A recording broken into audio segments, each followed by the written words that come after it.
Welcome to The Explainer. Okay, let's be real. Are you feeling totally swamped by everything you have to learn for your A-levels? If you are, you're definitely not alone. Today, we're going to show you how to ditch that feeling of just copying down what your teacher says, and instead start building a real, deep understanding of your subjects that actually sticks. All right, let's just dive right in. Take a look at the screen. Does that wall of words on the left look a little familiar? Yeah, that's the classic way of taking notes. It's dense, it's linear, and honestly, it's pretty passive. Now look over at the knowledge network on the right. See the difference? This is where the magic happens. It's what learning actually looks like inside your brain, a huge web of connected ideas.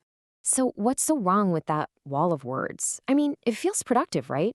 Well, let's break down why that traditional way of taking notes is actually a trap, a pretty sneaky one at that.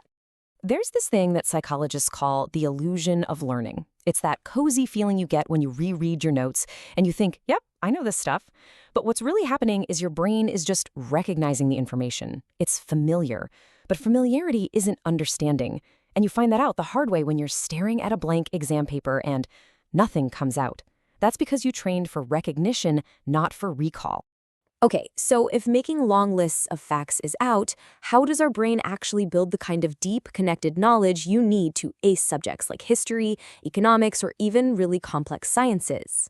So think about it like this. Your brain isn't a filing cabinet where you just neatly store information in separate folders. It's way cooler than that. It's more like a massive spider's web, where every single idea is connected to tons of other ideas.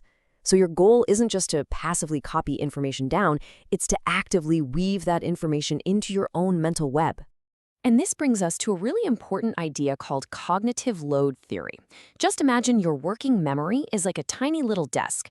If you clutter it up by trying to write down every single word your teacher says, that's called extraneous load, you have zero space left for the actual work of learning. What we want is to increase germane load. That's the good kind of effort, the heavy lifting of thinking, questioning, and making connections.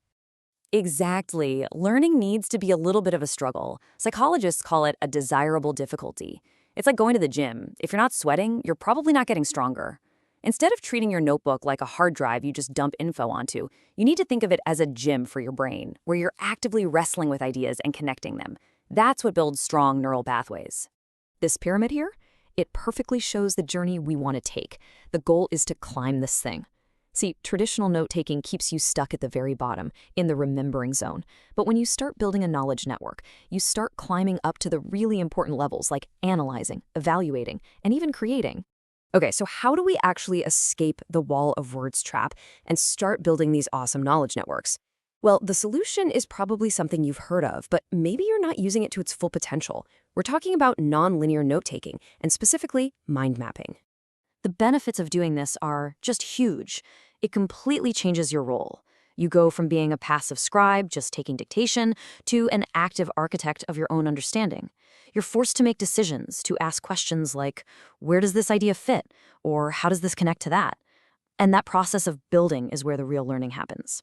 But, a bad mind map can be just as useless as bad linear notes. So, how do you create ones that are actually clear and effective?